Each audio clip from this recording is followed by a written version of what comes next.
Yes, sir. I had to get Al to drag you in.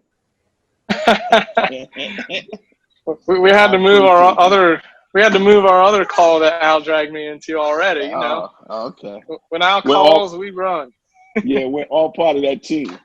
That's it. Nah, thanks for the invite. I appreciate it. Absolutely. Hey guys, we're gonna get started. My name is Bernard Bowen. I am a member of IABLE Board 42, past member of Board 37. I am the owner of BBall Referees in New York City. I don't live in the city any longer. I'm on the outskirts, but I am involved with a lot of basketball in the New York City area. I am also the assigner for the Nike Pro City that is in New York City, and they have confirmed that they're looking forward to us next year coming back and doing a great job. So those who are in the G League or RDP program, I'm looking forward to hoping that we can all get together and be there next summer. Ralph, would you like to say some words and welcome everybody in? Hey, everybody returning and everybody, all the new faces that are out there. We appreciate you coming. My name is Ralph, the ref. I'm an IABO Board 119 member in Queens, New York, and also a Board 41 member in Nassau County. I'm also the owner and operator of the website Referee Rant. I've had a pleasure to meet Bernard over the years, and we're just trying to continue for all these officials to stay connected through a time of uncertainty. So I hope everybody's staying safe. Really looking forward to today's topic of different plays so we can still stay engaged in the game and keep your mind ready for when we do get on the court. So I thank you, Bernard, for continuously doing this with us, and let's keep pushing this forward. Thank you very much. Appreciate you. So tonight we're going to be talking about why do we tape our games? Why do we watch tape? And here's a few reasons. I know we don't do it to see how good we look when we get on the court, but here's a few reasons why I wrote down, and please write down. And when we start to interact with one another, I would like to get feedback, as you know I always like to. The reason why we watch tape is because we want to see how our appearance look. We want to know were we presentable? Was our uniform fitting? Were we clean cut? Were we clean shaved? All of those things come with your appearance. When someone speaks to you, how do you speak? Are your communication skills in order? Is your tone in order? How do you think about when somebody speaks to you, how should you speak back? All of your communication skills, when you look at a tape, your body language will start to show you how you're communicating through your body language. Your presentation, when you make a file, you call a file, you want to make sure that you present it correctly. Where do you present it? How do you show it to the table? How do you make sure everybody's on the same page? We want to make sure all of that presentation as well. One big part of all of this, when you're watching tape, sometimes you watch tape and you say, I'm just going to watch how I interact with coaches, how I interact with players. You may want to see that and understand that tape is going to give you some familiarity with understanding how your body language looks when you're speaking to a player, how you're speaking to a coach. If you have to interact with a fan because you're running the baseline or the sideline, there's not enough, space, how do you communicate? Very important to make sure that your mindset is professional and it shows in your whole body language while you're watching that tape. Another big key point that I like to bring out is look at your angles. During the game, are you picking up the right angles? Do you feel comfortable when you're standing in the C slot? Are you too high or too low? Think about when you're looking at yourself on a tape. When we go through this tonight, we have a couple of presenters. They'll go through it and they'll illustrate a little bit about the angles and speak a little bit more in detail. I think another big point is understanding your positioning. Your positioning from different, you're the trail, you're the C, or you're the lead. Look at how you evaluate a play. When you come out, you pop your whistle. How do you make your positioning look at the call and get it the right way. And if not, that tape is going to help you to learn as you go through it. How do you apply a rule? By your mechanics. Do you use your mechanics to help you understand exactly where your calls are? When you're using your mechanics, sometimes you don't even have to explain anything. We know exactly. We don't call a hole and say a push. We don't say a push and say a hole. You want to make sure that all of those things are in order for you to make your presentation. Taping is always going to make sure that you elevate your game. Each time you tape yourself, you want to make sure you come back and critique it. When you're going to critique it, who are you going to critique it with? You want to critique it with a mentor, your supervisor, or even sometimes your wife or your significant other or your husband, because they can come there to tape your games for you, and you can communicate on what angles you want to see that tape done. And now you can sit down with that person and critique it. But a lot of times you can forward your tape over to, especially to a person like Al, who loves to look at and review tapes. I like to look at tape. If you forward it to me, we can get on the phone and we go over it. Those are things that I want to say. Here are reasons for why we watch tape. And now what I'm going to do is I'm going to ask Kevin Sparrock. Are you on, Kevin? I am. Yep. Okay. We're going to go through a couple of tapes with him. And then we're going to go to who? The guru. The guru is Mr. Al Battista is going to be following Kevin Sparrock. And he's going to show us some more tape. And Mike is going to actually illustrate that on the screen. And we're going to have some fun as we watch these plays, and then we'll all share that information with one another. Kevin, would you take it? Hello, everyone. Thank you, Bernard, for having me on. Once again, I am very blessed and thankful for this opportunity. Bernard, you always amaze me with these forums. I love them. I love being a part of them. So let's get to it. Like, a lot of stuff that Bernard's talking about is right on. Is totally on point. I had my first game this past week, and yes, Ralph, bring up play one first. Don't run it yet. But yeah, my first game this week, and for those. Well, everybody don't know who you don't. I'm sorry for cutting you off, but do everybody know who he is? And could you explain and tell everybody who you are? I know you're modest. And what are you doing? This is I'm entering my technically 14th year in the WNBA.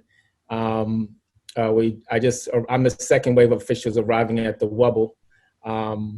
I was in quarantine for over a week. So the quarantine for the week was really rigid because we couldn't leave our hotel room. So I had very little access to exercising. I exercised a lot before I got there, but I started getting back into working out. I had 2 days to run prior to actually getting on the court. But I've known Bernard for all of my officiating career. I'm a Brooklyn native. My wife and I moved to Miami 3 years ago. She's way smarter than me. She took a job at the University of Miami as a professor, so that's what brought me down here. And I can't remember. I've been in the WNBA system for the NBA system for over 18 years now. But and I work Division I basketball as well, Division I women's basketball. But this is my 14th year in the WNBA. It's always a blessing to get another opportunity. So I've been in the Wubble for this last week. Just got out of quarantine and worked my first game. And I won't lie to you, this is the first basketball I've actually refereed since March when the NCAA shut down. I worked in an Ivy League tournament game, and the very next day, I think it was the 8th is when it totally shut down. I worked on the 7th or something like that. So I haven't worked not one basketball game since then.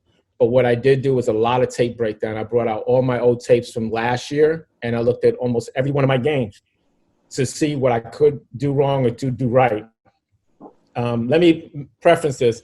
When I look at game tape, I'm not looking for call validation. I can care less sometimes about what the call looks like. It's good to get the call right. It's good to know that you're doing the right things as far as call accuracy.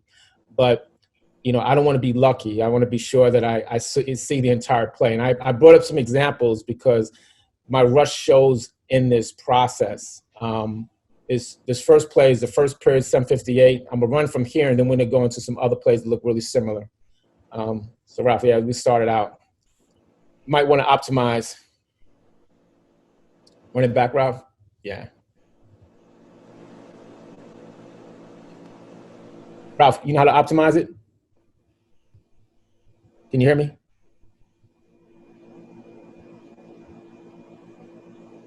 It's not optimized? No, go up to the top. Yeah. If you like view options.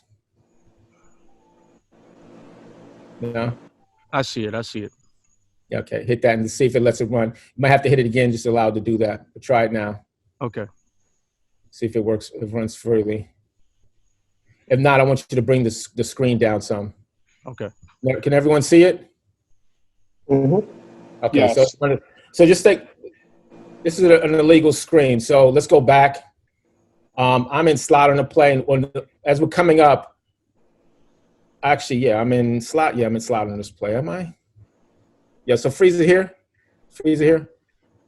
So I'm in slot on the play, and one of the things this is really early offense as we're coming up. Sue Bird, I know what they're going to do. They're going to run a screen and roll. She's going to come around it. Can you move it up a little bit more, Ralph? Freeze it here. Hold it right there. So some of the things that I look at, I just want to know where my eyes are. Am I getting to the play early enough? And my answer on this right here is already no.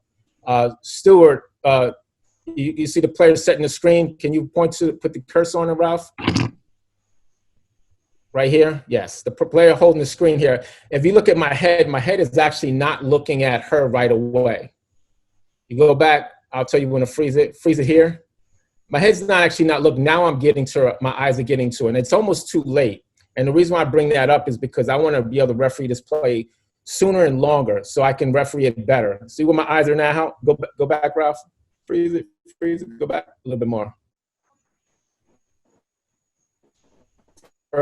And even though this is a competitive matchup on the play, the play that will hurt me is this screener. And I want to get my eyes to the screener sooner after the dump off. So here, gets it. I know what's going to happen. I've got to pick it up sooner. I'm there, but I'm still late.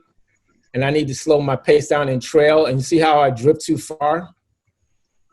So the first thing I noticed, and this is really early in the game, I in a lot of ways, I just feel I get lucky on this bump. Had I stopped where I'm supposed to stop at the 28-foot mark, I have a better shot at this play. And my thought process, I was trying to get low the play to see it. This is not a hard play to referee, but I just want to make sure I'm seeing it. Freeze right there, Ralph. Ralph, bring it back. So part of my thought process, what helps me out in this play is that I have an open look. I can see her lateral movement. Ralph, go back some more. Further. Freeze it right there. I want you to inch it. No, Ralph, stop. A little further. I'll tell you when to stop. Keep going. Further. Stop there. Screen is legal. Now illegal. Step back one more. Now freeze it right there. Oh, go back further, Ralph. You see where I'm almost in a stack between this player's number 30 and her? I need to be higher on this play, just a step higher, and I can referee this play just a whole lot better. Why do the inches make a difference? For me as an official, it's what helps you to get better. Every inch matters. And if you're not paying attention to these small inches, you'll easily miss these plays.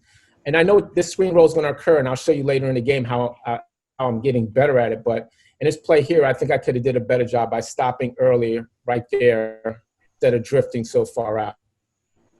I get the play right, but there's some things I can do better with this. Let's go to play 2, Ralph. Oh, please, if you have any questions, please ask.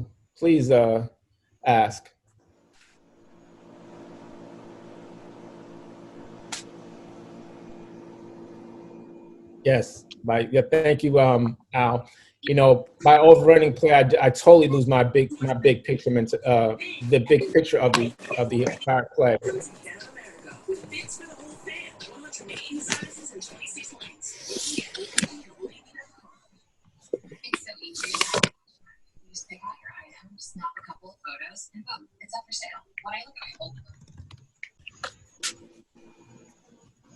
So I'm just going to show a segment. You know, one of the things I like to do when I'm looking at tape, I don't like to look at plays in isolation. I want to see what the entire several plays look together. So many times we're looking at plays, we're doing call validation, we're looking at the play for what it is, and we're just like, oh, this play's a foul, this play's not a foul. I got the play right, opposed to the reasons why I got it right or why I got it wrong.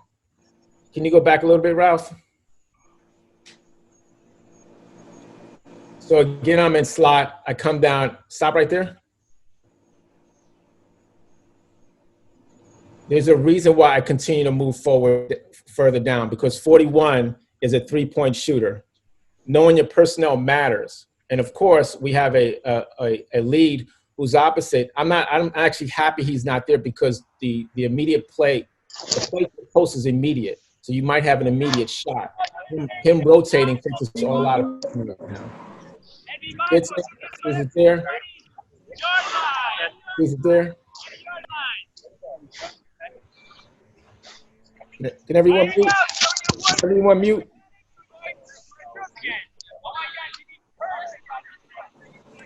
Adam, can you go on mute, please?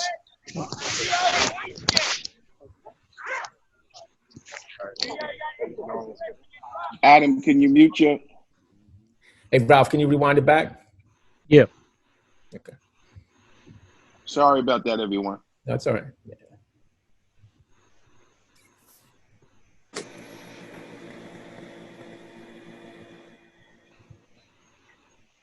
So go back further, Ralph.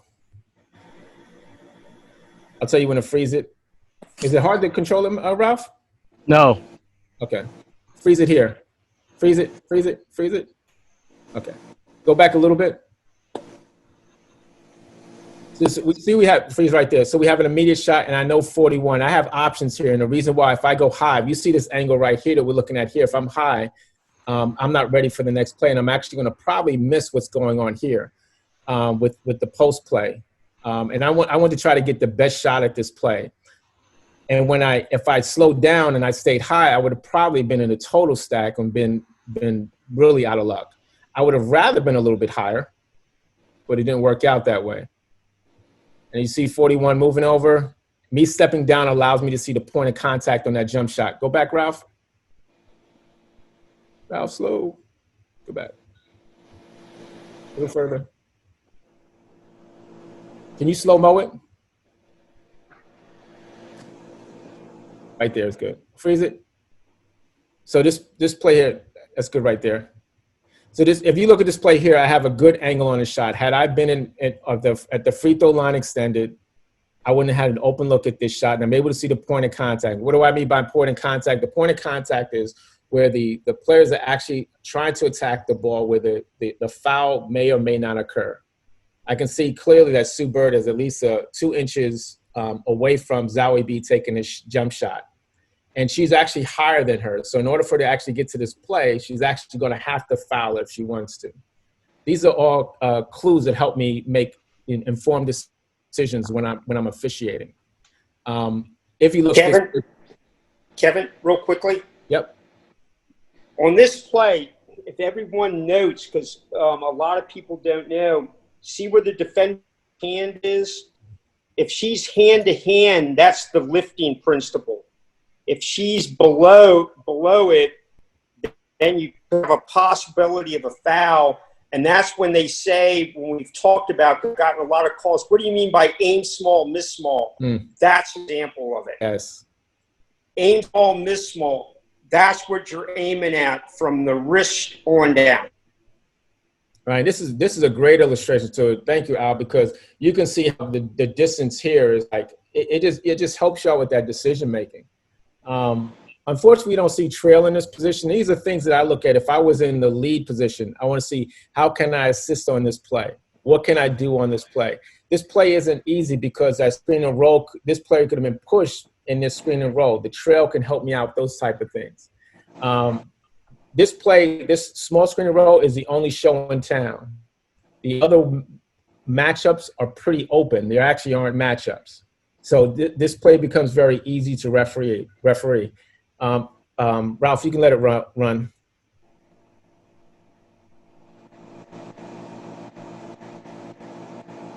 Is it there?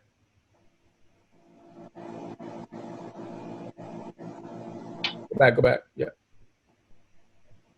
Go back.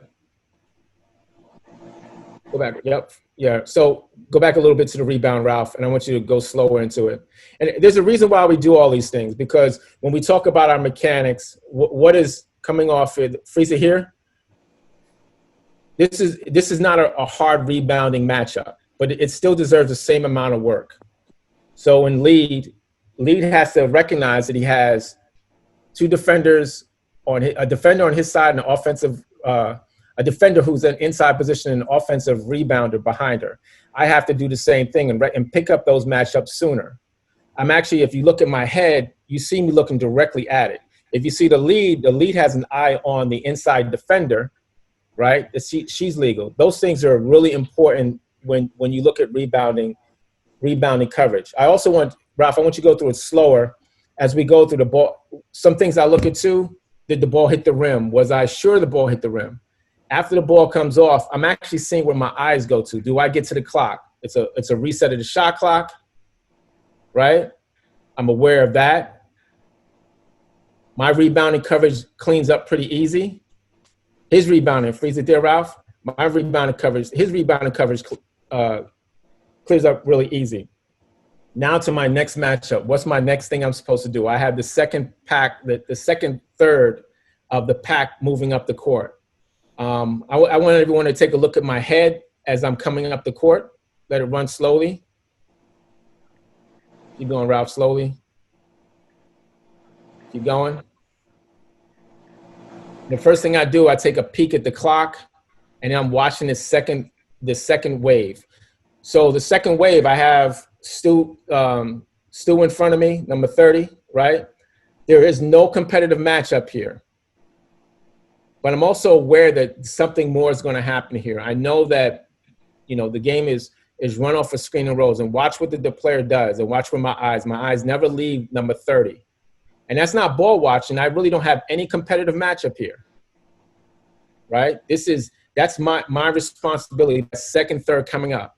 I have enough information on that play that if I need a secondary whistle, whether that's a screen, that screen is legal or not. And freeze it, Ralph. Go back to that. Yep. So right after that, you see my eyes are still there. It cleans up. A little bit further, Ralph. She comes off screen to roll. My eyes are still there. And I come off of it.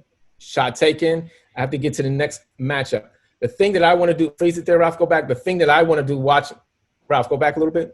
The thing that I want to do better on this is that I want to get my eyes play sooner. There's no reason for me to stay on that play too long.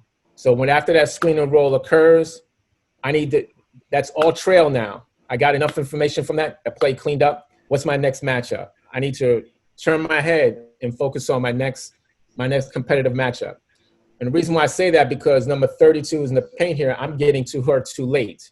And these are things that I continue to work on, because I want to be able to be thinking that way on the court after that play. You got to switch from one competitive matchup. When that play cleans up, let it finish, get to the next one.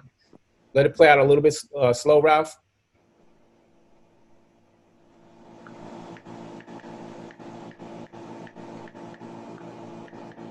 And it cleans up, may go down to the next end. Again, I check the clock. And those are things I'm always doing. I'm always looking at, did the clock start on time? We got a full 24. Good. Next possession. Come down further. Screen and roll. Freeze it. I have nothing else to look at. I have an easy open look to this play. Some things I do too is that when I see screen and rolls, usually when the player screens, I'm always thinking if that player is setting screen or if they're double teaming, that's probably where the player is going to shoot. So I always play this game with myself that screen set, if they double team, the player who double teams, their player is going to get the ball. Does everyone know what I'm talking about? Yeah, we good. Okay. Next possession.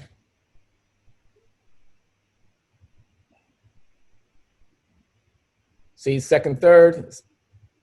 Freeze it there. Go back, Ralph. So this is what I was talking about before. Freeze it, freeze it, freeze it. Too soon. Go back. Go back. Freeze right there. So this is what I was talking about before. You see where my eyes are? I have a competitive matchup in front of me. And this freeze it, go back. Freeze it. This is something I got to do better at. I get down here and I don't get my eyes to that, because this, even though this is a competitive matchup with this ball handler dribbler, I know that a screen and roll is coming. And Ralph, I want you to go real slow as we get to this, because I just want you to watch the screen and watch what she does.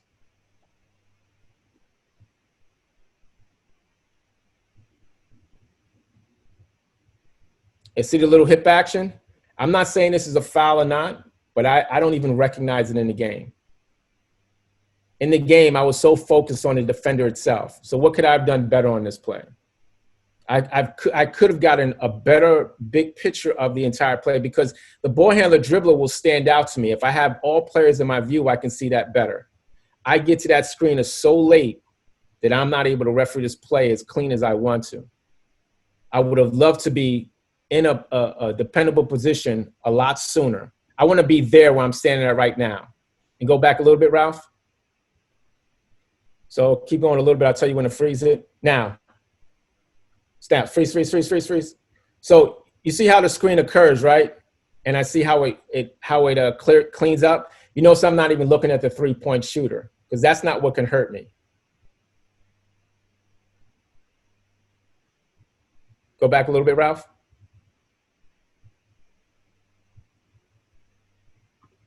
So look how long I stay on that play. And these are things that I do. I'm like really looking at plays and how long I'm keeping my eyes on this matchup, because if she hooks her right here, or they grab each other, they get tangled up, I'm only getting half the story. Because we have replay, yes, I'm like, I can always go back to see if Sue Bird's behind a three-point shot, but I can't go back to see if there's a foul here I missed. I don't want to have to go for a hostile act if I can avoid that. So then let it go and watch how long it takes me to get to, go one more tick, Ralph. One more, freeze it right there. Now you see me switch off, go back.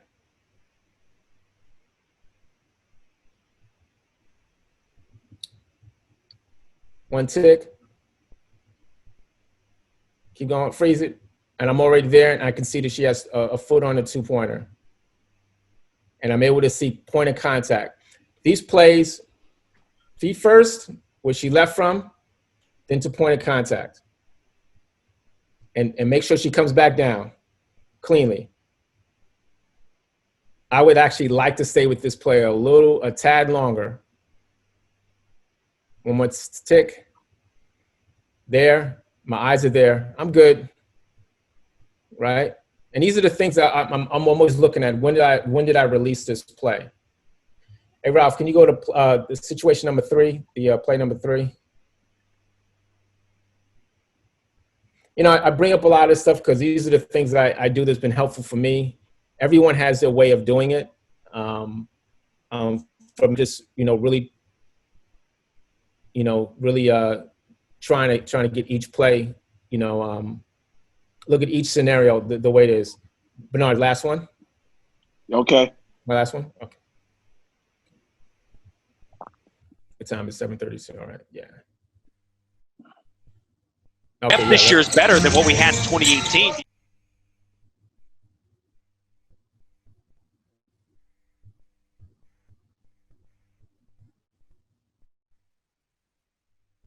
So everyone can see the play, right? And you'll see a replay of it. Let play it out. You can play it again. So this isn't a hard play to manage. I love showing plays where we have sometimes altercations. I always take this from Battista. I don't know if you remember this. She gave a lesson many years back. importance of getting in on plays. Never forgot, the importance of if you don't do anything, it's going to escalate. And when you have these plays here, it's important to be there as fast as possible. This play diffuses, very nicely. This foul ended. We go and review it, and we went technical foul in the play, because it's simple. I'm on your back and get off of me. And she pops up, and we're there in time before it gets worse.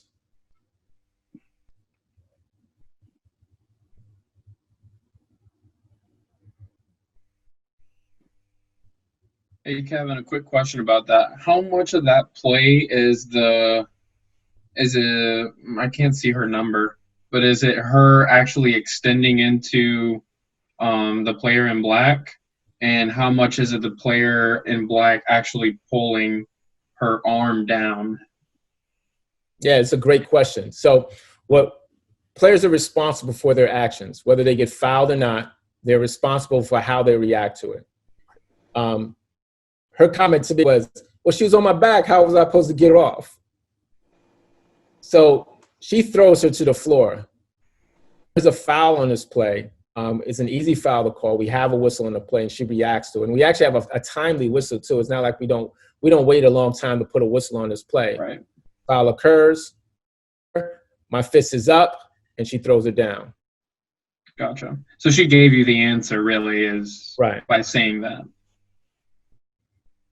Right, and I don't like making excuses for players. When you're responsible for what you do. Right. I don't care how hard someone fouls you, you're still responsible for your actions.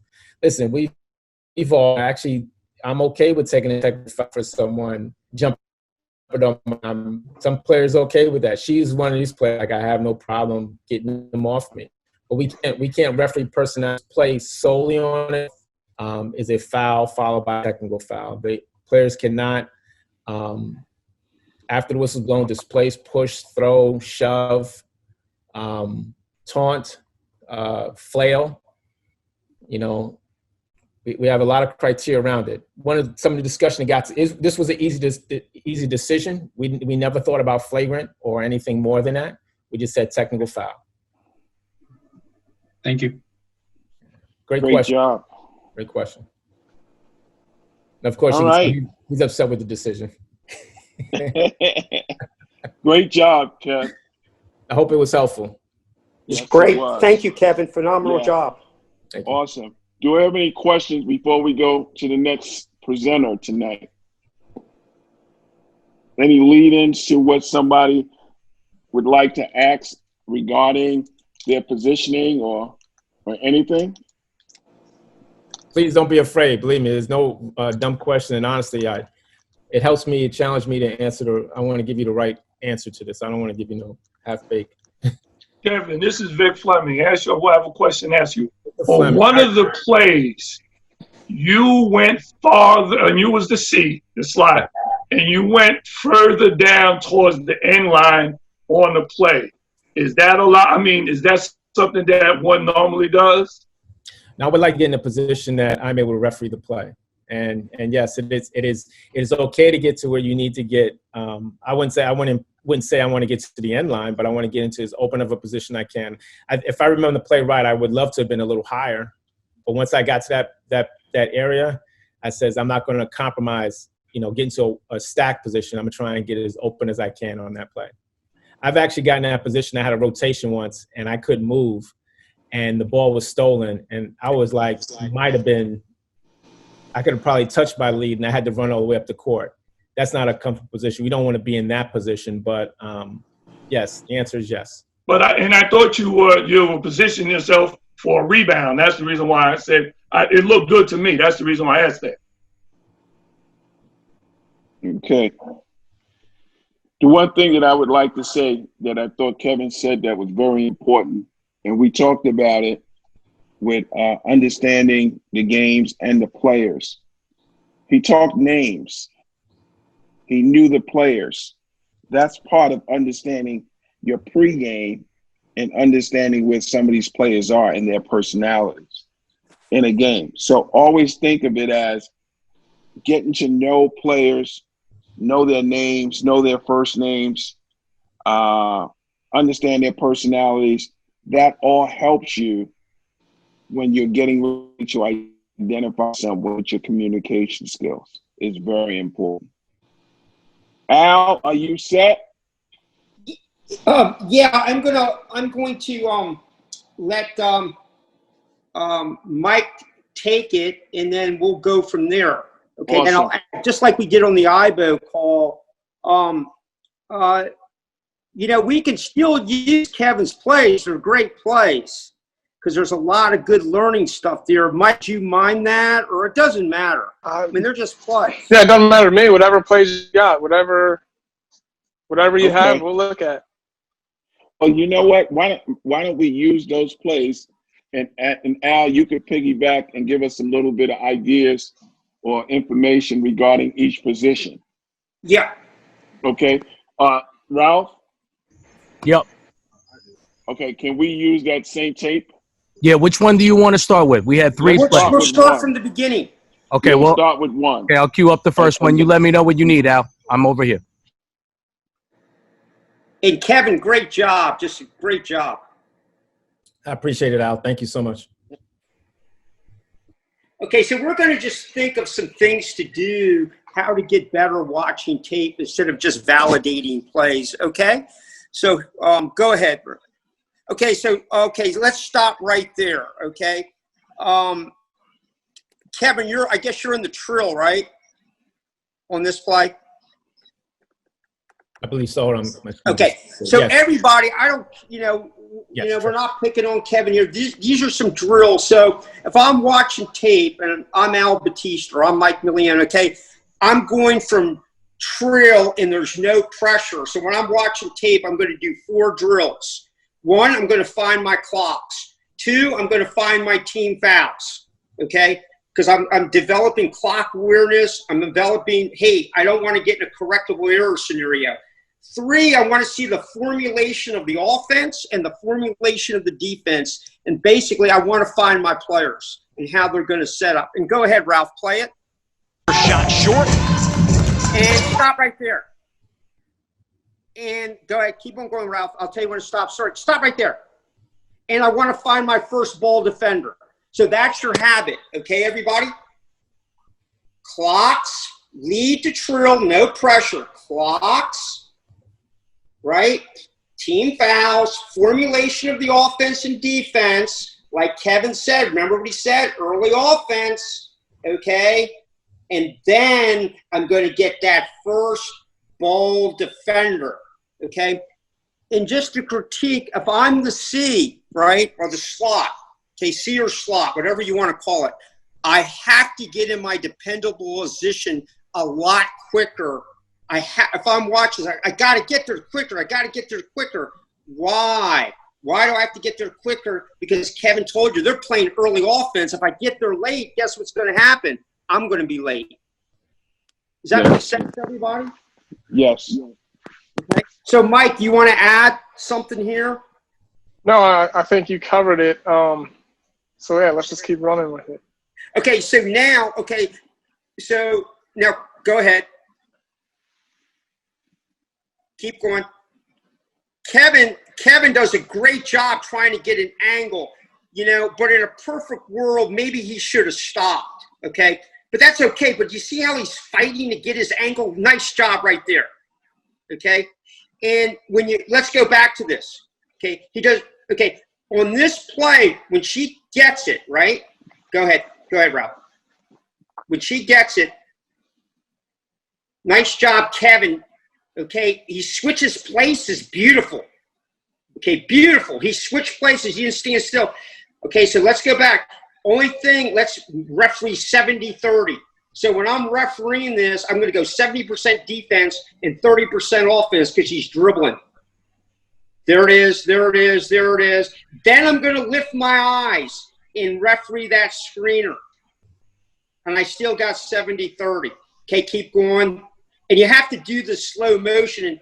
And then, beautiful, good. He's got it. He's staying. He lifted his eyes very well there. Nice job. And look at the cadence of – go ahead. Keep running. Beautiful. And look at the cadence of the whistle. Perfect. Hey, Al, one of the things, Bernard, you mentioned before, this is a good point, is that Kia Nurse, number 5, is a flopper. And I was fully aware of that. I just want to be mindful that even though she's a flopper and she does embellishes, it doesn't alleviate that the defender, the screen is illegal. Flopping is wrong, but even though they flop, it's still a foul.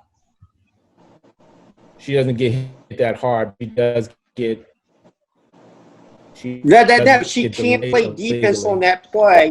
It's a good call, number one, because she lost her balance. If you want to say there's SQBR there, if anyone doesn't know what that is, speed, quickness, balance, rhythm, it's a good call. Now, and everyone picks on referees, but let's get this straight right here. National Federation, you stop your clock and then you give your signal. The same with NCAA men's and NCAA women's on this play, right, Evan? Yes, correct. Okay, well, in professional basketball, you don't. And the reason why is because when you go to the table, because I know we have a lot of candidates for the G League here, when you go to the table in professional basketball, don't say blue 14, you just say 14. Why? Because if the scorer sees a fist, they know that's the foul on the defense. If they see what Kevin does, they know that's a foul on the offense. So when you guys are watching television, you ladies, and you're picking on the officials, make sure you know what the rules and the mechanics are. Okay? Does everyone understand that? Say it again, Al. Say it again. Okay. So when you make a fist in professional basketball, that means the foul's on the defense. Okay? So what Kevin just punches, and that means the foul's on the offense. Because in professional basketball, you don't go to the table and give the color. You just go 14 offense or 14 hit 2 shots. So the scorer knows, boom, it's a fist. It's on the defense. Boom, it's a punch. It's on the offense. So we've talked about the trail in the center on this play. Now, there's not really anything in the lead's primary, right? But if we watch what the lead does, so first and foremost, I think a lot of people have a bad habit of going to a particular spot on the floor automatically every time, right? And so if we watch here, as the ball's coming down the floor, it's coming down in what we're going to call lane 1. That's the strong side lane. Yep. And so the lead recognizes that. She gets nice and wide. Then she looks to find, okay, where can I help? Because there's nothing in her primary. So if you look at her right now, her head's up. She's looking out because she sees that little handoff screen. So she's ready to help. Now, she's not going to have a primary whistle, but she's ready to help. And she's staying engaged on the play. She's not taking the play off. As the ball then moves over toward the center of the court, she closes down a little bit. And so she's aware the whole time of where she might be able to help. So just because there's nobody in your necessarily area, no active matchups, always look to extend your area to where the most players are. And in this case, if we would have had an illegal handoff screen, or if we would have had something, Kevin can't referee 6-8 players himself. So that would be an opportunity for the lead to throw a strike and come out of her primary if there was such contact that warranted that. Great point, Mike. The other thing, too, is Kevin, is that Tiara? It is. Okay, what Tiara does, she's going to come and help you. Go ahead. Let's run it. Go ahead, Ralph. Sorry, Ralph. I'm sorry to be a pain. Watch what she does. She's going to help you, and then she goes to the lane. And you're going, why is she going to the lane? She's going to the lane because in professional basketball, you have something called defensive 3 seconds. And again, if everyone knocks professional officials, you have to have incredible off-the-ball skills because of this rule. And I'm mentioning this again for all our monitors that are on this call. Because in amateur basketball, and I've watched a lot of games, and I also see a lot of ball watchers. In this game, you can't watch the ball because if you miss, it's not on this play, everybody, but if you miss, let's say they started penetrating and she's in there and you miss that, those are big plays. Okay? Because the penalty for a defensive 3 second violation is a 1-shot technical foul, and the offended team gets the ball at the free throw line extended. I'm just mentioning that, so, but also if you're doing amateur basketball, you got to go off ball. You got to go on ball, off ball, on ball, off ball. Now, Danielle asked me about staggered stances. Okay, this is something that Mike and I, Ed Rush drilled this, and Scott Foster did as well. But you see how the center is set up? Okay, go ahead. Let's go back, Ralph. Sorry. See how? Okay, right there. Okay, go ahead. Go ahead. Keep going. He's got to get there quicker. Come on, get there quicker. Okay. Now, okay, right there. Okay, that is a semi-neutral stance. I'm telling you, everybody, if you get into neutral stances, you will have slow eyes. Think about it. Tennis players, if they get in those stances, they can't move. Boxers, if they get in those stances, they get knocked down. Baseball players, if they get in those stances, the ball goes over their head. But if you get staggered, it's an Ed Rush teaching points, you will have quicker eyes and you will be able to, you'll have lighter feet and you'll be able to move to get ankles. If you really want to see someone do it, Foster, and I know, Mike, I know you didn't want me to mention Scott, but he's the master, okay? Mike, And it wouldn't be a clinic if you didn't do that. But so you know, neutral stance. Think of your feet just side by side each other, parallel. You're not ready to move.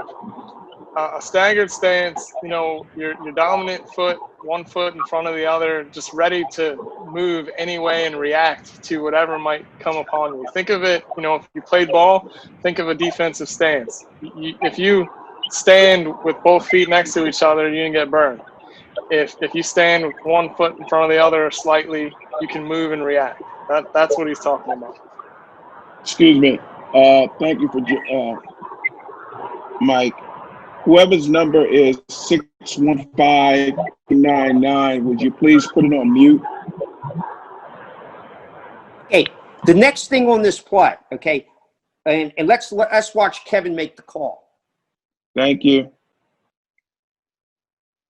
Okay. Okay, so Kevin comes, really works hard, gets it, bang, good, strong signal. You see that signal, everybody? It's good and strong. It's a strong signal, like, hey, I know what I'm doing out here. It's an offensive foul. Okay? Watch his head after he makes the call. This is great dead ball officiating. Great dead ball officiating. Kevin's right on, everybody. Great point, Mike. Very well done. And so on. So when you're like, if you're watching NBA games now or WNBA games now, you can clip these little things and look at everyone's poise. Their poise is, you know, we're in the game, we're doing well. And then watch what Tiara does. She's going to get that ball and she's going to try to get everyone set up and get that ball into play right away. Okay, let's do a little rules thing here. Okay, let's go back.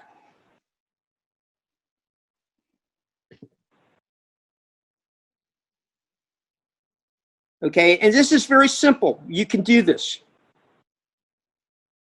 Okay, so we're going to have Kevin make the calls. You can speed it up, Ralph. I'm sorry. Okay, he makes a great call. Okay, so now in National Federation, where are we taking the ball at after this play? Where? Good point. Okay, spot of the foul, right? Right? Anyone? Yes. That's right. Okay, how about NCAA men? Spot of the foul because it's a backcourt. How about NCAA women?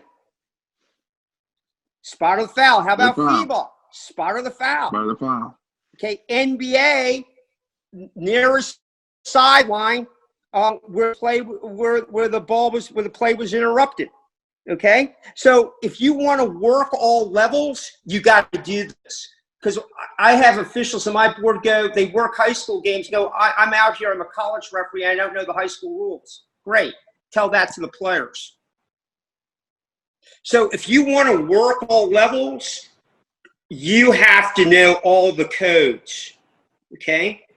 It's a hobby of mine. Everyone thinks I'm crazy, but I'm in 5 rule books every day. And sometimes, I do get confused. But you have to do that if you want to work all these codes. And if you can't do that, as Joe said, then just concentrate on one.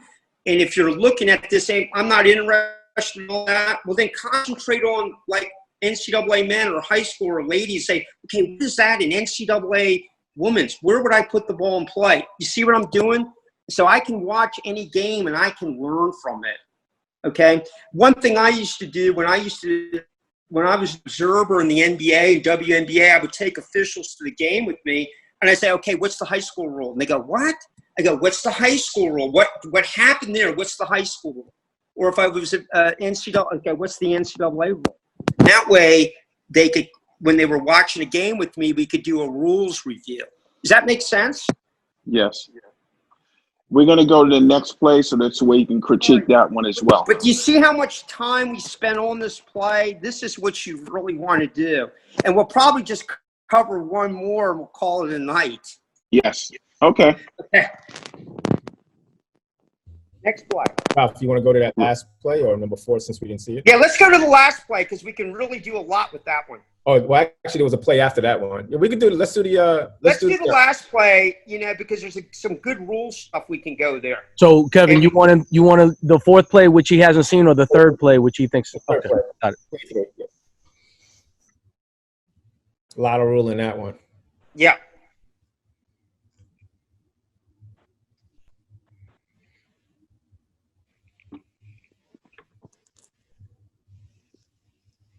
Mike, I'm going to have you take this one. All right. Depth this year is better than what we had.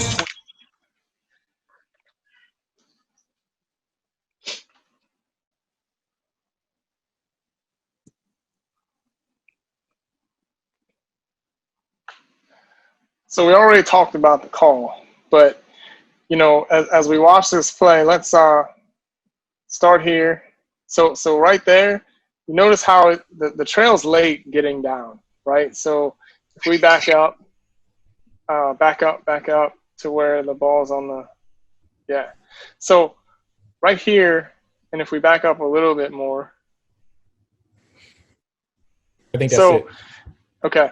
So I don't want to, we don't have the time reference, it might have been a quick whatever, but ideally in a perfect world, we'd want the trail to get underneath that, right? So trail's a little late on the play, no big deal. Look how nice and wide the lead is. That's good. Nothing in the lead's primary. So again, he's extending his coverage up to help with that secondary defender and the screen potential. Center is in good, dependable position. This in the center position right now, this would be a neutral stance, but we don't have a need for a staggered stance yet because there's no action. So a lot of times in the center, we're going to have a neutral stance to start until we then attack a play. So as the ball swings over, we've got the shot, we've got the coverage, and then these guys do a great job of recognizing what happened. And we're not worried necessarily. I think, Kevin, you're in the lead, right? You hit the original foul, you got it, and then you're just getting in there. We don't need more whistles. If you have them, fine. We separate the players. We get them calm. We secure the floor, right? And if we notice what happened, we go to the victim first, who is the player on the ground, because that's the person who ultimately is going to jump up and cause issues, right? So our slot goes to that player first. Then Kevin goes to the offender. And we do that because I don't know about, as much in the WNBA, but definitely in other levels of basketball, the teammates are now coming after that person, right? So first guy in, we go to the victim. Other person in, we go to the offender, because we know that other people are coming to protect their player, right? And then the third person, make sure the benches are good, make sure bodies are calm, you see the big picture, and then you come in and help as you need. And these guys do a phenomenal job of securing the floor, making sure that the initial action is the only action that we have to worry about, and then sending everybody to their bench immediately. You saw Tiara came in there. She assessed the situation. She came in and then immediately sent everybody away. And we don't want to start talking. We don't want to start doing anything until we've secured the floor. And this is just a great example of doing that. This is very good dead ball officiating. Everybody, so on any hard foul scenario, put in your pregame, one official's got to go to the victim. Other officials foul, the third official is the perimeter. So any level, you got to put that in your okay. All right. Can I add one thing? Some of the things that was really important about this is that Zowie B, the player who comes in really late, just some things to know is that New York is a very young team. They have 6 rookies on their team, and the young lady who's involved in this play is a rookie. Her reaction to it is what I hate to say is like sometimes what rookies do. They do things like this, and you have to know that sometimes they don't recognize what they're doing. You see the one player run in, Zowie B is a maker. Mm-hmm. The young lady with the red hair. Those players you got to know. So when we had this situation, one of the things we made a point of doing this is Zowie helped me out with this. She was like, I got her. Me standing there, they're walking away, and if you don't notice, one bench is here, one bench is there, and they almost crossed each other. And I made a point to walk toward them. That's really important to know where the benches are, because if you don't, when they cross each other, it might escalate something else. The other thing, Kevin, let's go with that. You said who was the one number? What was the one that you said that Zowie? Zowie B. Actually, go back. So everybody, this is a great teaching point. Kevin's talking about matchups and personality. We would say Zowie is a voice of reason. We're covered up your microphone now. Okay, can you hear me? Yes. Yep. Yeah. Okay, so we would say Zowie is a voice of reason. So a voice of reason, sometimes it's not the captain. Know your voices of reason, because they can help you with the game. Does that make sense? Yes. So put that, I have to know my voices of reason, and she is one. That's also going to knowing your personnel. Right. So let's look at the play. Let's look at the play. And I want to get some individuals involved in this. And okay. Somebody have a question before you do this, Al? Yeah. Yeah, I had a question. Can you guys hear me? Yeah.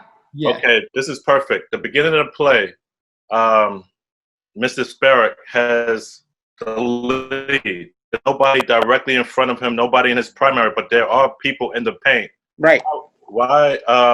Tell me why him looking at the play above the free throw line is correct, and him not looking across the lane is not correct. You see how wide he is right now? Yes. Okay, so he is able to see the low post matchup, which is not engaged, right? There's nothing going on there. But if you look up, there's engagement there with a screen, with potential contact or illegal contact up top, right? Okay. So as wide as he is out of his peripheral, he can still see that low post matchup if they come into the paint.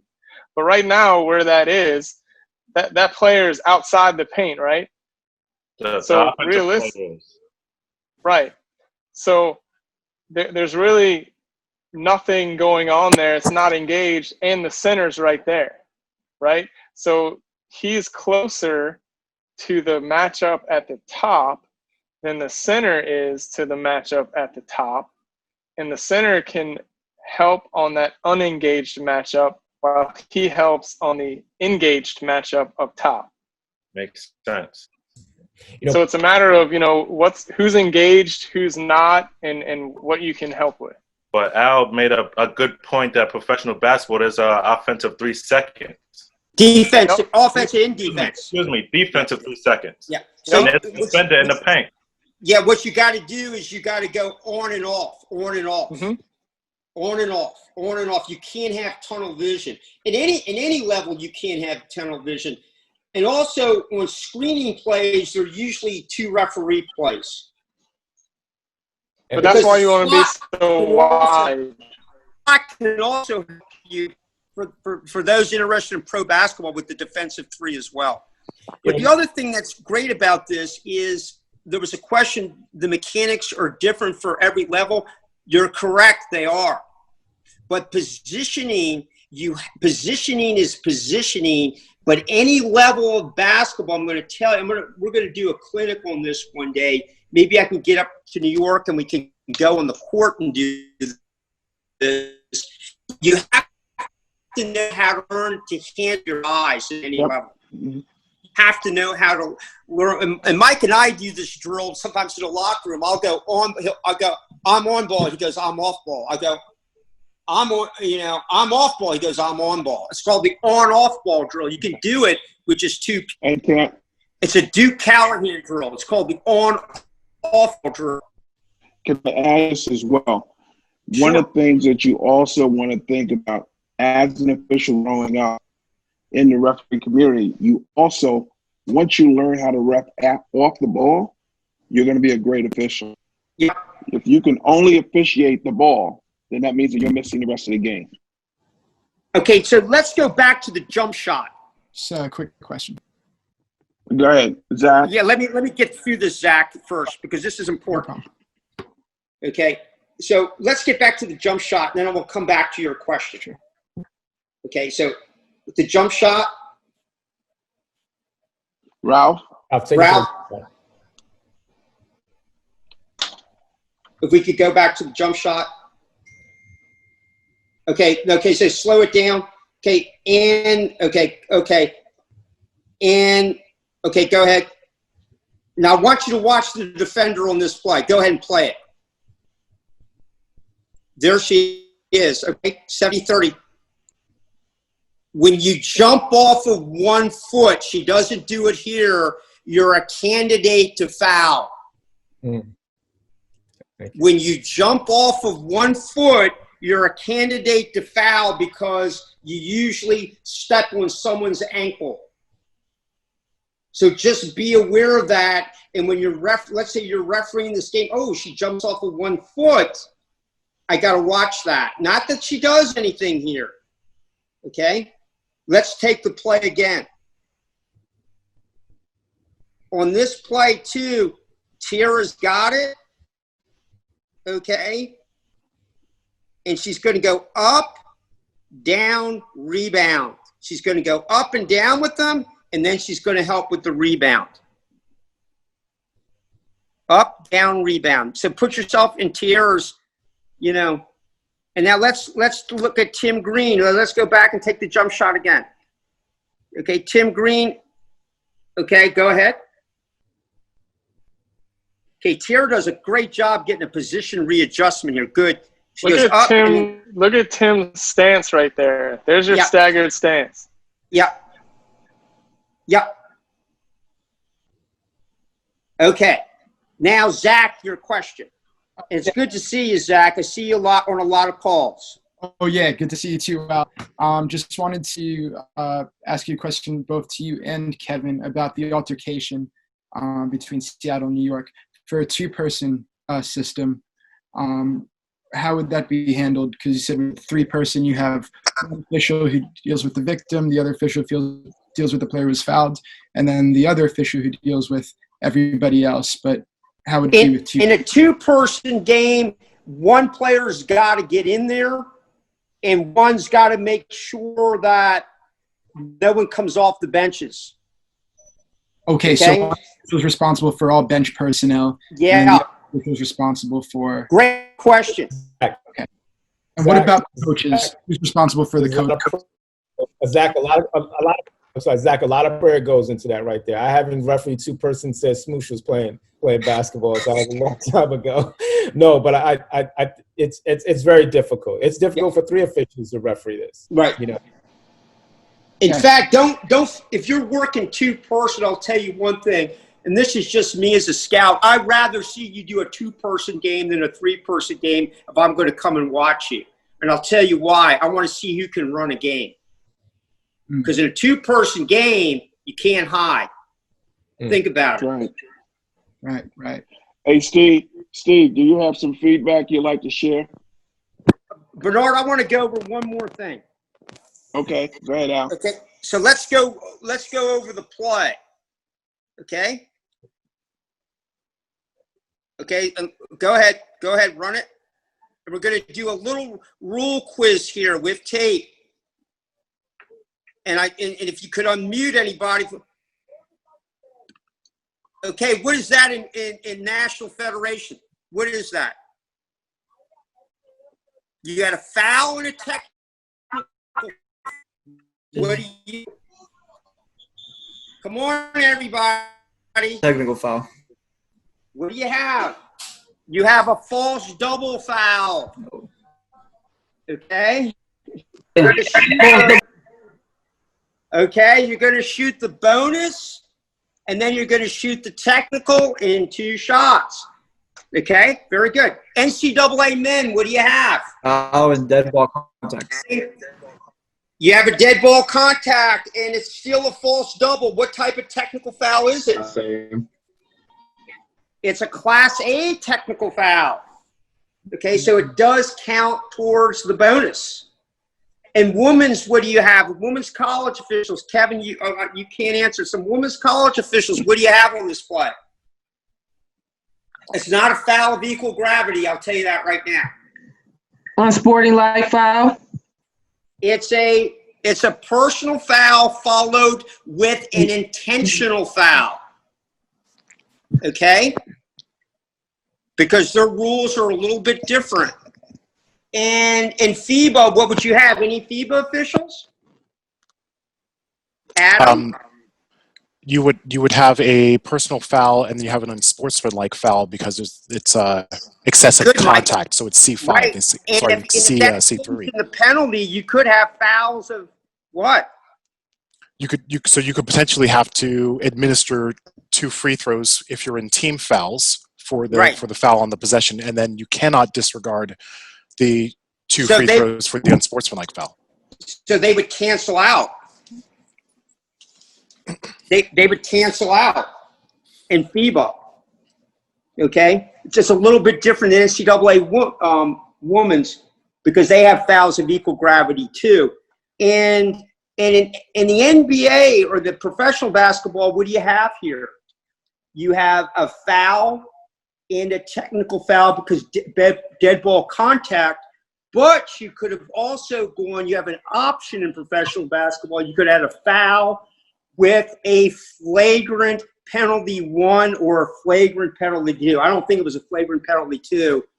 And so on. Because flagrant fouls in professional basketball can occur when the ball is dead or alive. And they're always personal fouls in professional basketball. Okay? All right? So if you're saying in a game, wait a second, the ball's dead, how could they have that one? In professional basketball, flagrant fouls are always personal fouls, whether the ball's dead or alive. And I'm not getting mad at you guys when I talk about rules. I just get excited.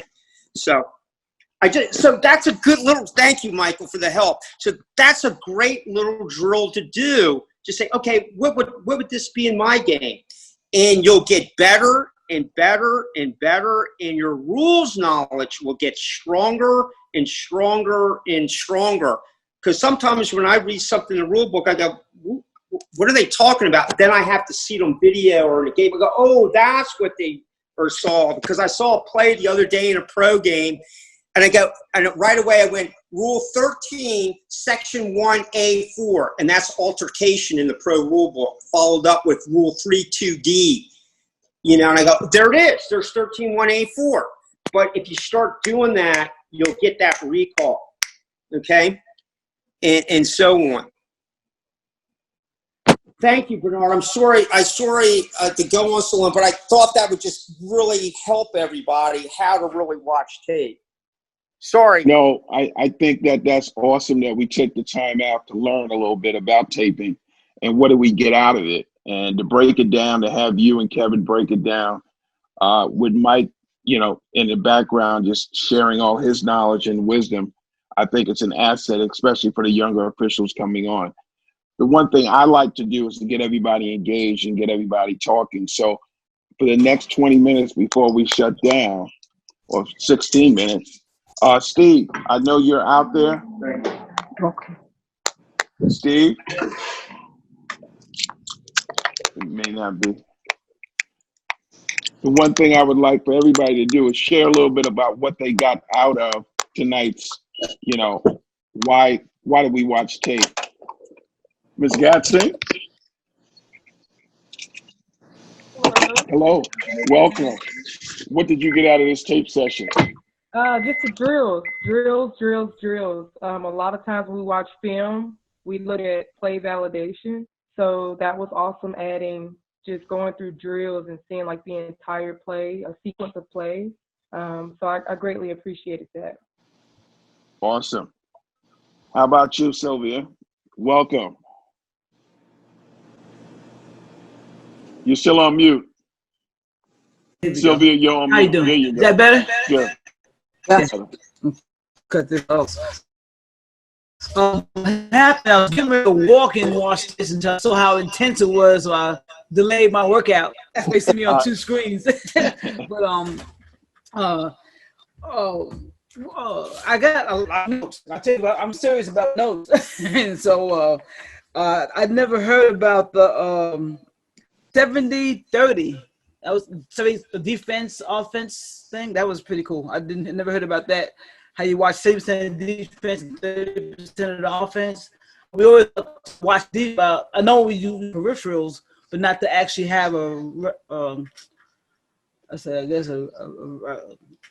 we say part here, part there. I just always watch the defense. I got wide, got a big picture, but never thought about the 70 defense and 30 offense was good for me.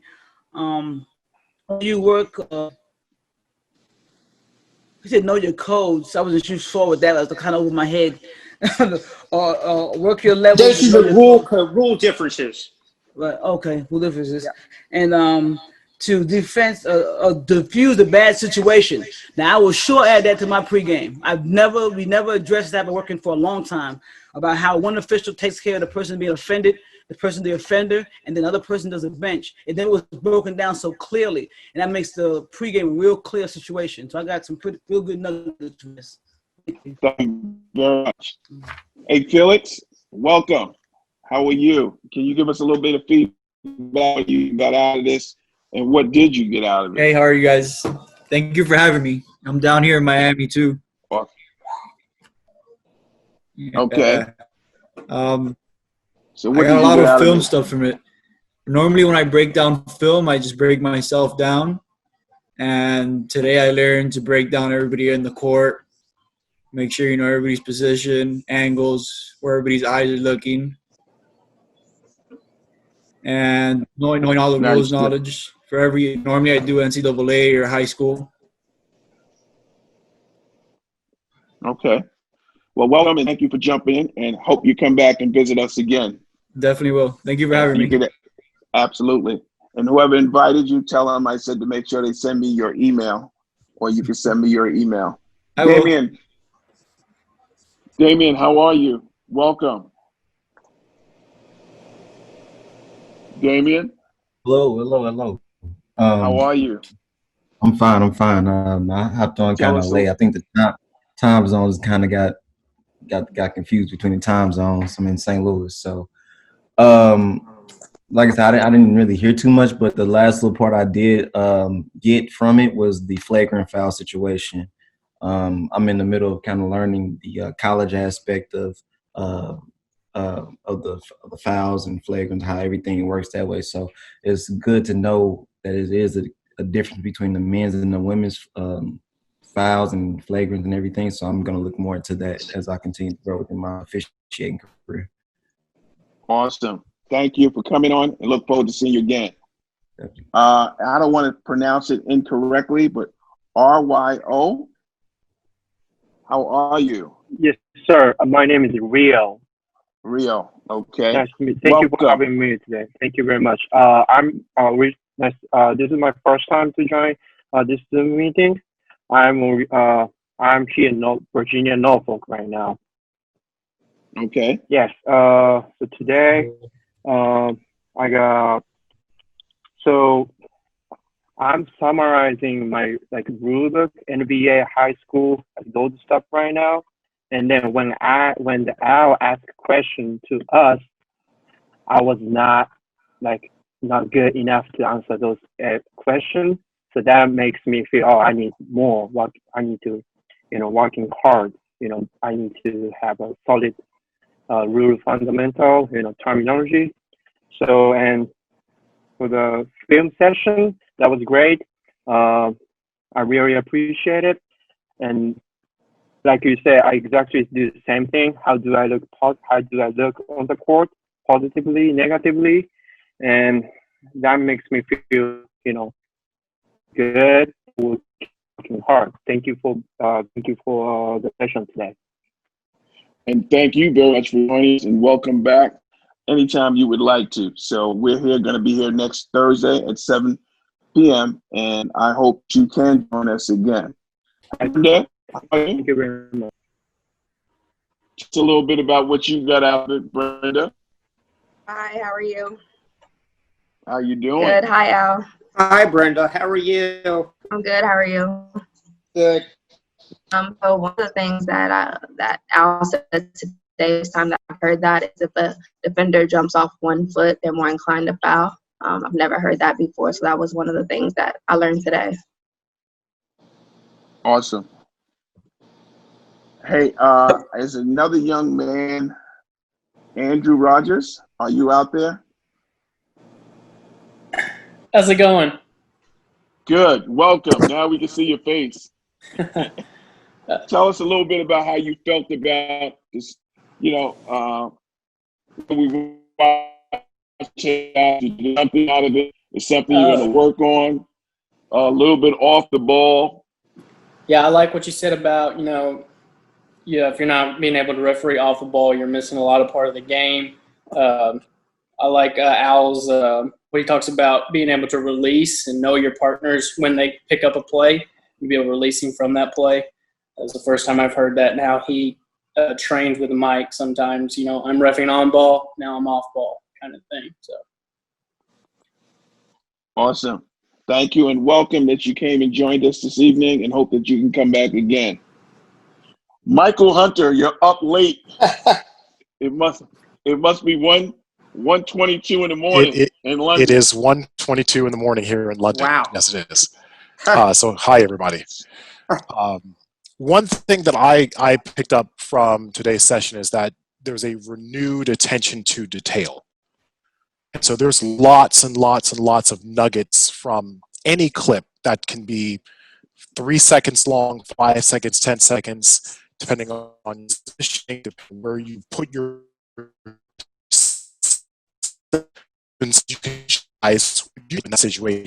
So when we talk about stuff like you're in the trail, you want to sweep the floor, you want to pick up the clocks, you want to start out, they're going to run if you're running flop or anything. You're on the floor, given that we can't be on the floor right now in a lot of places. That's the kind of thing that I take from clipping and from this session, that you have to put yourself in that situation and try to immerse and try to feel it. So that way, when you're out there, you don't get that tense up. You've been there before. It's like you've seen it before. So that's what I take from it. I appreciate you and thank you. And look forward to speaking to you soon. Hey, Kevin, don't think you got away.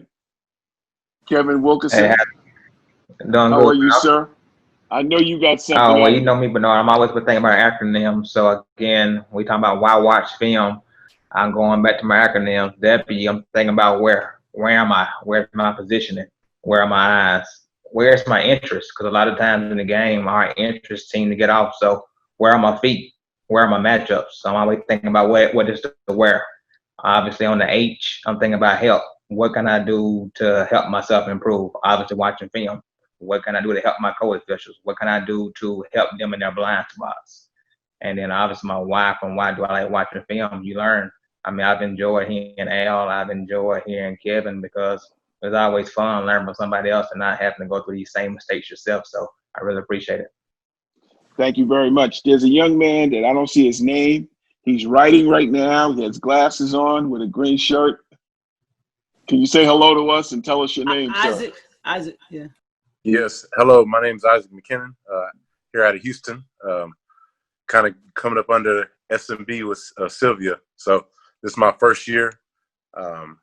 Thank you guys for the opportunity to listen in. What I learned from today is just being better off the ball. I was doing a lot of watching film and watching these NBA games and high school games on YouTube and wondering where I need to be watching plays, but off the ball is kind of where I see you need to put a lot more time into focusing off the ball and what you're doing to help your other officials out there. So thank you guys for the opportunity. And thank you, and hope you come back and join us again. We'll be here again next week. Yes, sir. Angela, are you out there?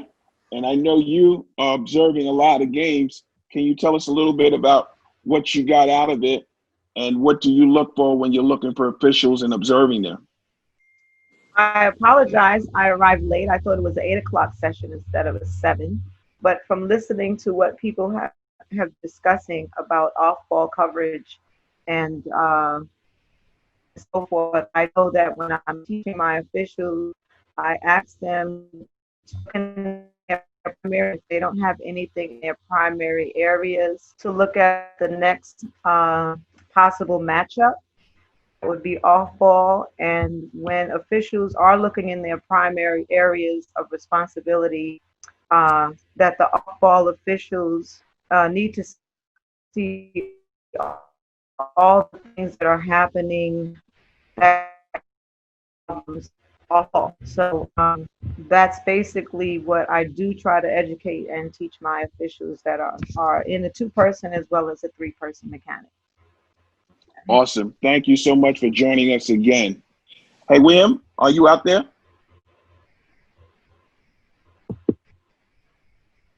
William?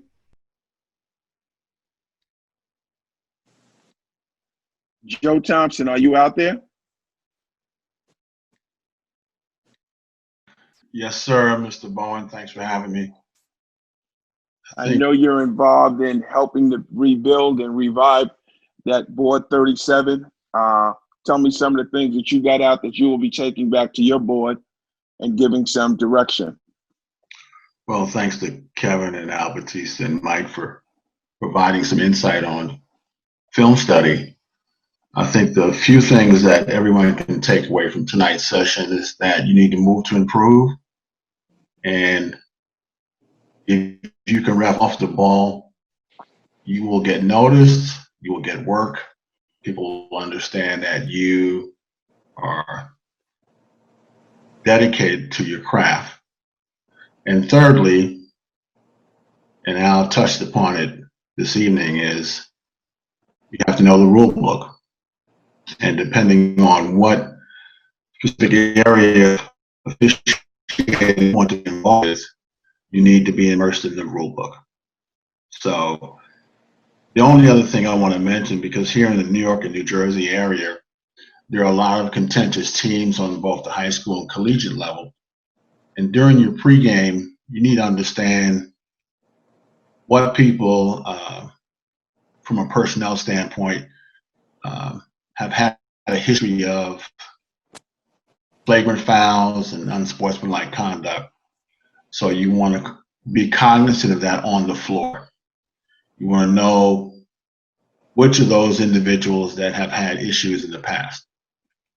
Not necessarily saying that we're zoning in on them to over officiate their behavior, but we just want to make sure we maintain order.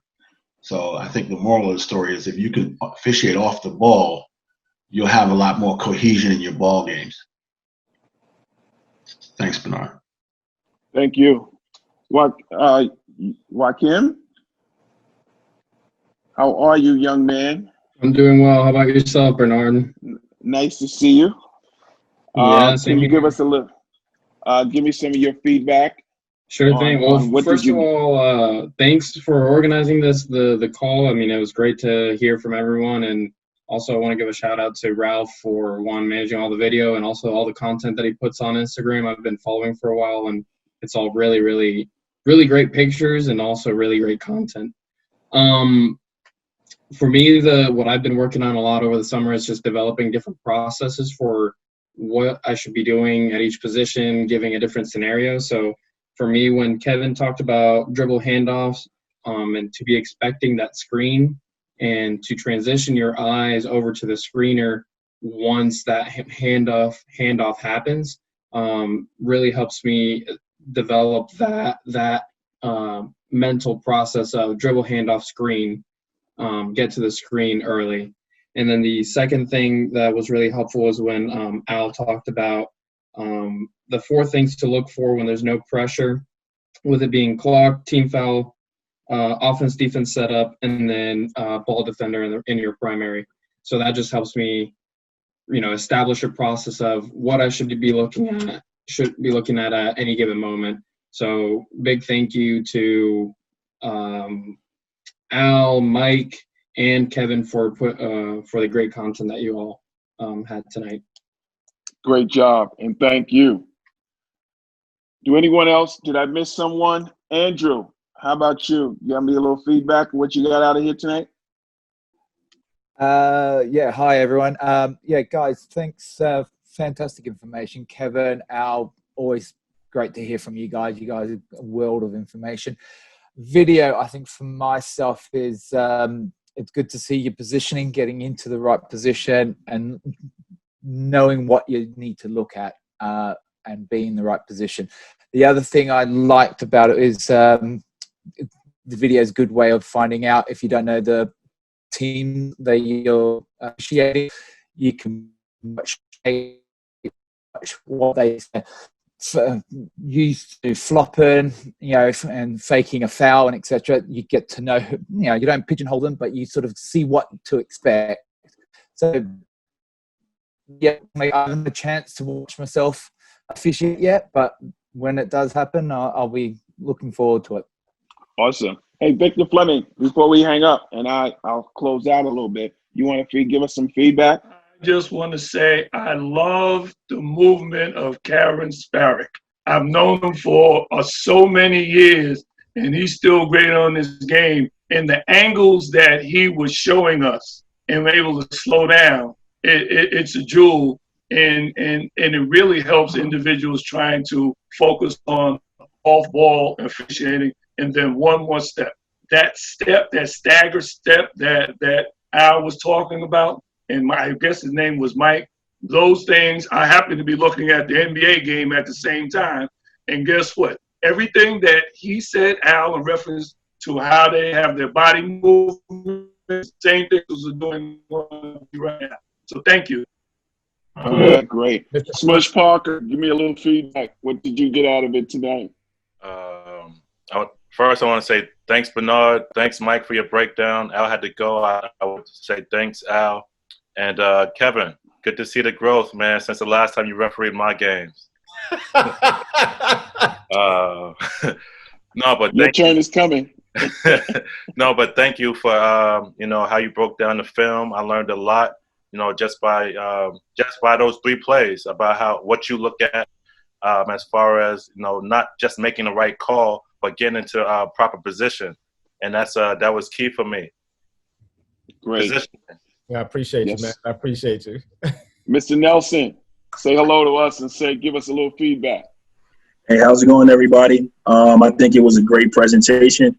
Kevin, that was one of the things that I took away was, you said you weren't focused just on one play or one foul or one particular call, but you looked at it in context, and I think that that's important. I know when I've had a chance to look at film, a little bit of film that had me, and I'm looking at that call, but being able to kind of expand it and take a look at the whole thing in context is really important. Al telling us about, some of the differences in professional basketball versus the other sections. That was important. I did have a question. Al's not here anymore, but he described the lifting principle, and he talked about aim small, up small, and I was trying to get some clarification on that. I'm not sure if anyone can help me, but if you can, I'd like to know what that What is. was the second thing? Aim what? Aim small, miss small, and he had brought it up early when we were looking at your the film, Kevin, in relation to, you said the lifting principle first and then follows with that, and I was trying to get some an explanation of that. I might call the lifting principle something a little different. It's really real simple. If I jump first, right, you got to jump real hard to beat me, right? So if I get off first, the second one is probably going to be a little late, and probably will be, unless they get up quicker, faster, most likely be a foul. When you talk about lifting principle, you said that one play, the player is here to here. Those are contextual clues that give me information on how to referee this play, whether it's a tick on the shoulder, on the elbow, whether it's a hand clap, because you see when players do like this, we don't constitute it as a foul, but if they do this, it affects the shot. Right. So if they get up at the same length and it's this, we know that's nothing. They probably got a little piece of the ball, but that lifting principle, if I'm lifted higher than you and I get here, 95% of the time, the onus is on this player here who's late. That's how I referee. It's like usually like when that player gets up first, I think Al talked about that once. Is that now? I don't want to. I'm trying to paraphrase. I remember him talking. I need to write because he writes. I can help you out on that. So yeah, what I was talking about, it's exactly what Kevin's talking about, except we're looking at the hand of the defender, right? So if the hand of the defender is at or above the level of the ball, then most likely it's going to be a legal block shot, legal play. If the hand of the defender is below the ball, then that means they're at the wrist or the elbow or below, and so they're more likely to commit a foul. So if you look to the defender's hand, do they lift to the level of the ball or not? And then when he's saying aim small, miss small, as a player's getting ready to shoot, you want to focus your eyes on the elbow. And if I focus on that small elbow, I'm going to see an elbow swipe. I'm going to see a hit on the forearm. I'm going to see a wrist. All I have to do is aim small, focus on that elbow, and I'm going to see all of that on the play. Thank you. Great job, Mike. Great job. Hey, Renee, as you're out there, you still on? Hello, I'm here. How are you? Good, thank you, I know Mr. you're B. one of the. I love that you stay with us. Tell us a little bit about what you got out of tonight's session. Okay. I realize that it is very important to learn to play off the ball. I mean, primarily it's important to own your PCA, but also to help out your fellow officials in playing or watching not only off the ball, but other areas. And I also learned the importance of being aware of the clock. Very, very important. And I just have to be cognizant of that moving forward.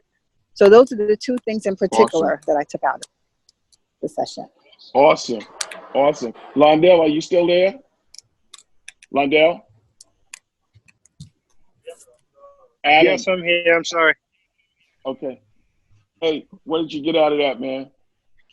Well, yeah, right before somebody asked Kevin about aim small, miss small, and the lifting principle, I thought those were very new nuggets for me that I've never heard before. I like that somebody even, I think Kevin broke it down about neutral stance as opposed to stagger stance. I think I'd heard about stagger stance before, but understanding that when you're in a neutral stance and trying to get to a staggered stance, I thought that was very good in the tape breakdown. And sorry, I'm outside, but yeah, it was just, I thought a lot of the drills that Al usually speaks about are always very beneficial, but to see it on film and understand that this is when you properly use them. Like even something like Mike said about when somebody asked the question about opening up your field of vision on the end line as the lead official. For me being a taller guy, I think a smush actually. For me being a taller guy, I probably have a wide vision, but if you have no competitive matchup, you should go help above the free throw line, which is what they described in that particular play. So I thought it was very nice. I can't take owner on that phrase. I didn't say that was Al. Okay, sorry. Yeah. Hey, Adam, before I close out, you want to say hello all the way up in Canada? Adam? Hi, everyone. Good evening. Thanks, Bernard. First off, my apologies on the volume. I had my phone in a little fanny pack, and No worries. No Sorry about worries. that. What I got up tonight is definitely with the opportunity. I have to say coverage. It was really interesting to see some while I was multitasking and hearing everyone's opinion. Gotta say coverage. I like the way what Al brought up today, and also Joe from hearing. Most important is just to when it comes to when I watch myself, especially in video clips and watching film, I want to see what I do wrong. I want to see really and truly my position. Am I in the right position? Am I in lead or in trail or center? Is my signals proper? Is my mechanics in the right spot? I really try to see my angles as well and what to improve on, and then when I'm, for example, when you after a camp or a game, a big game in game battle, the expectations in my head, it's mostly about I want to know what I need to get better at. That's just me. That's where my philosophy and when it comes to film, and so yeah. Great. Thank you so much. What I like to say is this here. Regardless of how much film you watch, you want to see that you're doing things right as well. You want to critique yourself to see where you can get better. One thing I'm going to recommend is a lot of us have these iPhones. Take your wife, take your best friend, take a fellow official. Let them tape you and get used to it and see yourself. The more that you do that, the more familiar you get with critiquing yourself. And share that information with fellow officials who are on the same wavelength as you to growing. So you can share your tape with another fellow official as you tape each other's game, and you should be able to critique each other. Think positive. Nobody's perfect. Don't beat yourself up. If you make a mistake, notice it, do it better. And as you're doing it better and you're seeing yourself film, critique yourself to see if you did it again. And one thing I'm going to leave you with, start filming yourself to see if you're reffing off the ball. Because if you can start the referee off that ball, as we've said this evening, you will see how wide you become as an official and how many assigners would love for you to work for them. So with that said, I thank you all for joining me tonight, and Ralph. We'll be back next week. We have a segment that we're going to be doing, and as you all know, I come up with these segments that I think is tried to engage everyone in, but it's going to be about the financial world of refereeing. We're going to be talking about what happens with our finances as officials. How do we handle that? A lot of referees don't understand what a 1099 is, what your write-offs are. How do you apply them? When do you get a cash gain? And then when you want to go buy a house, all those cash gains you took never showed up on your 1040, so when you go to buy a house, you don't have the money. So we're going to break that down from a financial standpoint. I am credible. I am the CFO of my town that I live in. So I do understand finance very well. And I've been in the financial community over 40 years. So I am looking forward to sharing that information. And for you who know about it already, great. And I have somebody that don't know that they're going to be presenting with me. He's holding his head right now, but we're going to be doing this together. So I'm looking forward to next week. Thank you all, and have a good night.